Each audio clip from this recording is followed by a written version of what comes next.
Okay. So now let's take a moment to talk about what was going on in the Soviet Union, and then we'll get to Eastern Europe during the second half of the Cold War. We know that Stalin's policies pre-World War II really helped build Soviet's industrial capabilities. But after the war, he keeps that really strict kind of communism in place. And we continue to see growth in the Soviet industrial capabilities. If you look at this chart here, you'll see that this is starting with the 5-year plans. There's a huge jump in Soviet industrial capabilities after the war. The Soviets started to produce a lot of radio electronics, aerospace, that's the space race, and planes and stuff. And then these are more like weapons of war. But their ability to build stuff, factories, increases greatly. The thing is that the people of the Soviet Union suffered greatly. They suffered greatly during the 5-year plans, and after the war, they continued to suffer greatly. And many Soviet people started to get kind of tired of it. And in 1953, when Stalin dies, a guy named Nikita Khrushchev takes over. And Nikita Khrushchev is going to be known for his policy called de-Stalinization. He wants to try and get rid of what he thought were some of Stalin's biggest mistakes. He stops using violence against his own people. You know, if you went against Stalin, he might kill you. Khrushchev says, no, we're not going to do that anymore. That's wrong. He allows more freedom of the press. He lets people write books sometimes that say bad stuff about the Soviet Union. Back under Stalin, if you said that, probably arrest you and send you to the gulags. Maybe he'd kill you. He tries to grow more food to feed the people. People used to live in these little teeny 1-bedroom apartments that were all boxy. And see if I can find something. All right. So all Russians kind of were given a free, which is great. Free is my favorite price. Apartment, but they all kind of looked like this. They're boxy. There was a little play area in the middle.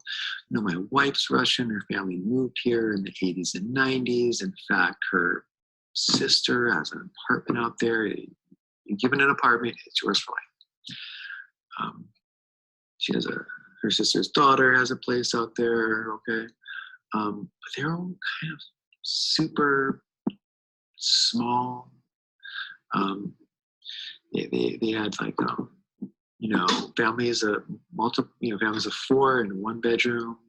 They all front room, bathroom, a little kitchen, bedroom. And you just jam-packed in there. And the Soviet people got tired of living like that. I'm going to show a video that shows a tour of these apartments. So Khrushchev tries to do things for the people. He says, you know, we've really kind of gotten kind of rich. We're the second most powerful country in the world. And we have all these weapons and we have all this space program, and the people are suffering. He says, let's try and do things to try and help the people. But in 1962, when the Soviet Union kind of backs down first in the Cuban Missile Crisis, which they got the U.S. to take its nukes out of Turkey, so I mean, they didn't lose that badly. He started to lose respect. They thought he was weak, and in 1964, he goes on vacation and they replace him. The Secret Council replaces him. That's interesting.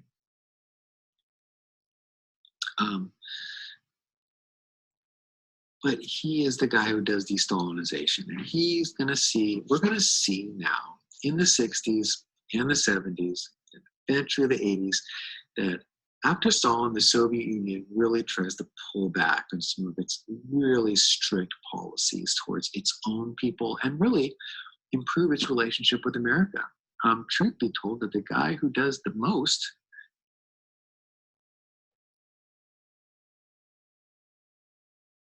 All right.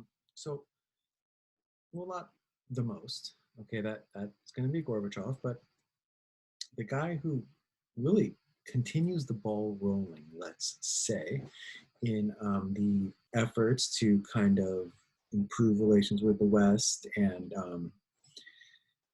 de-Stalinize or pull away from some of the more extreme Stalin policies was a guy named Leonid Brezhnev. Let's call him Leo. Actually, it was probably not. And I want you to remember this. Okay, he was one of the 5 major Soviet premiers. That number is important in my class. Not this year.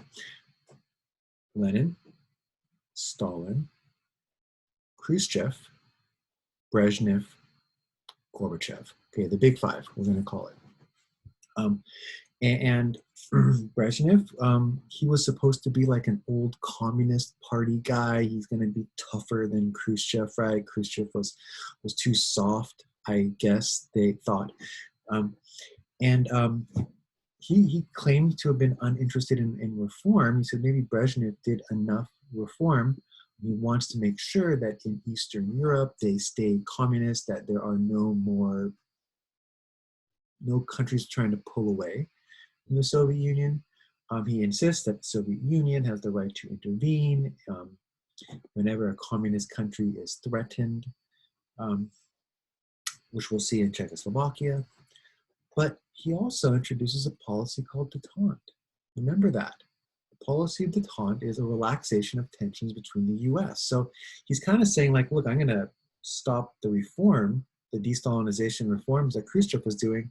At the same time, I'm also going to kind of try and improve relations with America. He allows the Soviets to have more access to Western culture, including things like Beatles albums and jeans. And, it's funny because when I was a kid in the 80s, I didn't know much. I was a kid.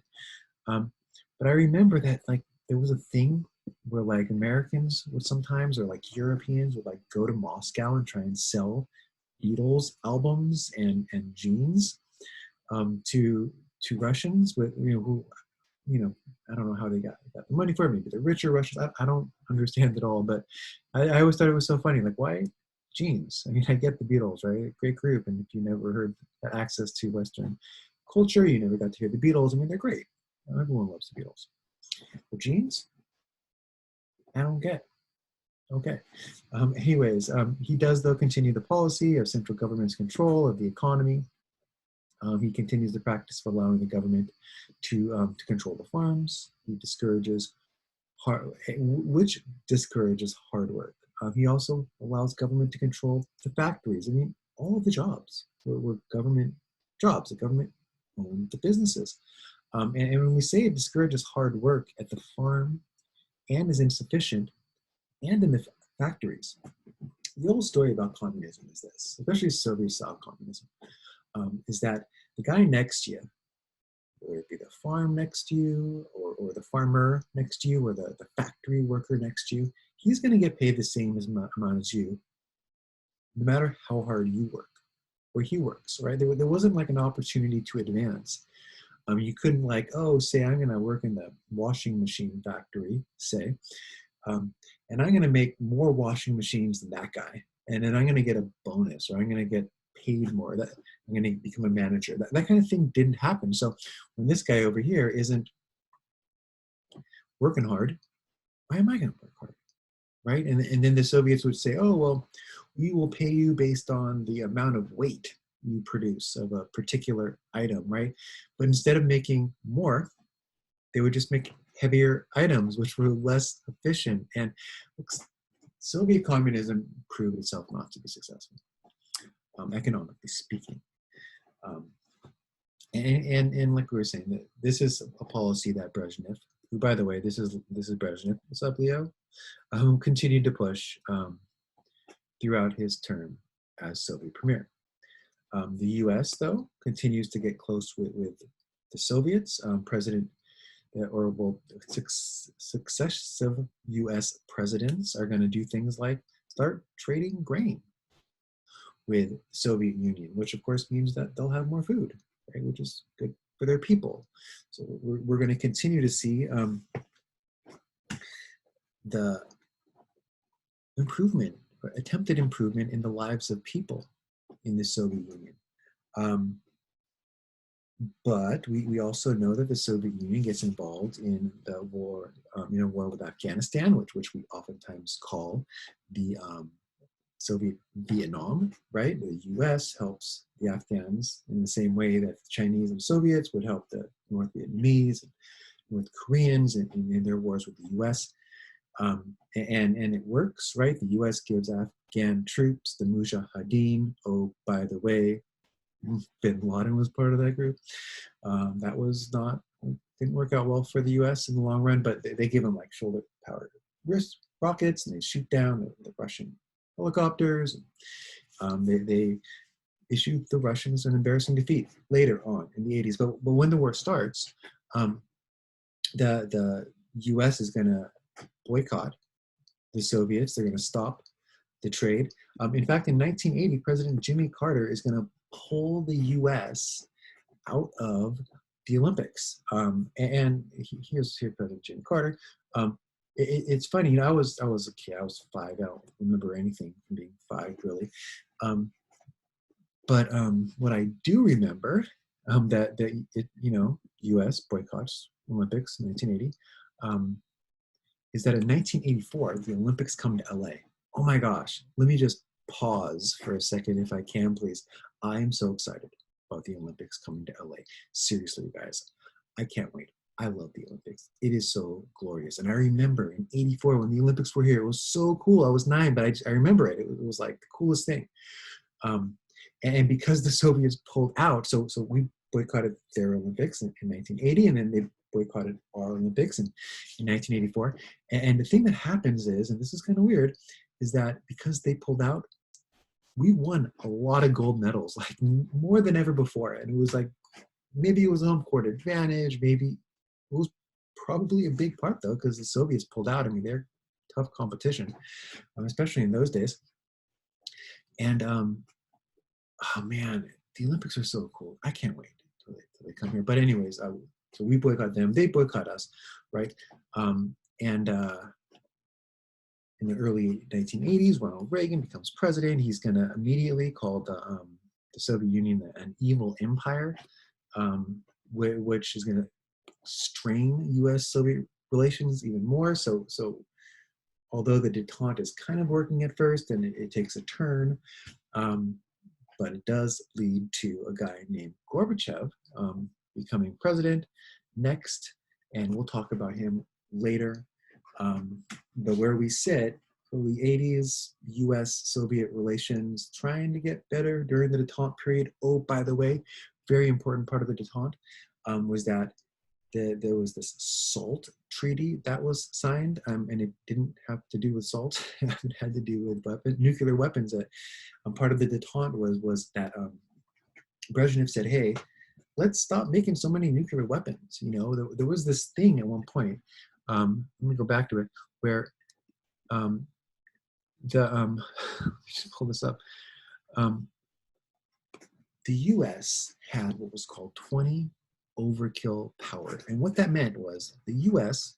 could blow up every piece of land on the entire earth 20 times, which is ridiculous, okay?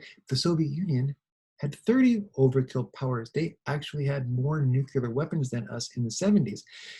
And again, isn't blowing up every piece of land on the earth once good enough? I mean, do we really need to be able to do it 20? Who's going to be alive? This is ridiculous, but that's how ridiculous the arms race was, right? And nuclear weapons are expensive to make, they're expensive to maintain, and Brezhnev sees the Soviet economy struggling, and he says, hey, let's take a chill pill, as my daughter would say, in building nuclear weapons. And successive US presidents agree, hey, yeah, great idea, let's not build so many nuclear weapons. And this is a big deal, okay, that the slowing down of the arms race between the Soviet Union and the US really does help ease tensions between the two groups. Remembering that in the 60s, there was a Cuban Missile Crisis. There was a lot of fear, but we're seeing less tension between the two superpowers. And Brezhnev was a really big part of it.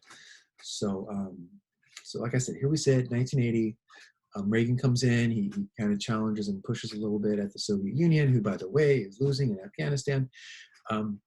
and it is going to help bring about the end of the Soviet Union, largely because of the next Soviet premier, Mikhail Gorbachev.